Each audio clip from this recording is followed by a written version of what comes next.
Here we're asked to apply the indicated operation or operations to simplify the expressions below using our calculator as needed.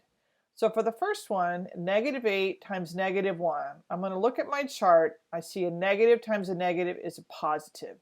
So I know that my sign for this, the result, will be positive. So then I only worry about 8 times 1, and that gives me 8.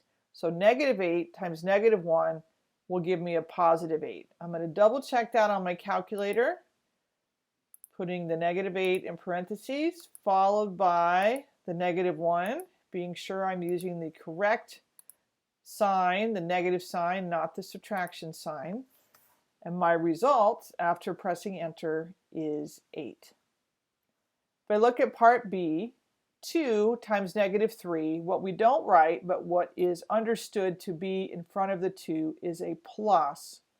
So a positive times a negative on my chart is a negative. My result here is going to be negative. Then I just worry about the 2 times the 3 gives me 6. So let's double check 2 and then in parentheses -3, enter, does give me -6.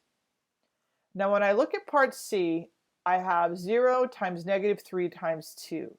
The way I multiply three numbers together is I pick usually the first two, multiply those, get the result, and then multiply times the third.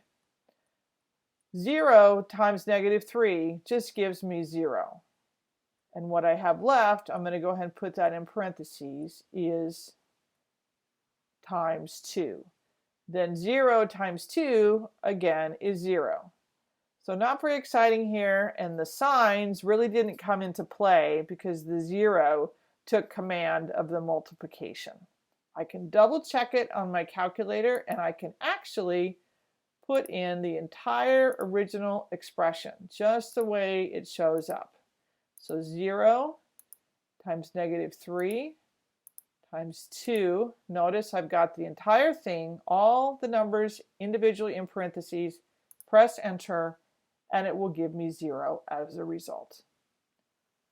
Let's go on to part D. Again, I have three numbers multiplied together. I'm going to focus on the first two.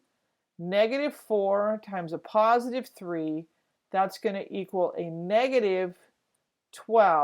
I'm going to put that in parentheses, times the last number, -1.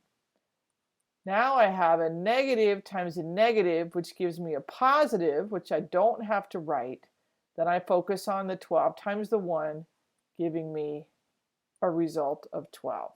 Let's double check the entire original expression on our calculator. So -4 in parentheses times 3 in parentheses times -1 in parentheses, and then press enter, does indeed give me a +12.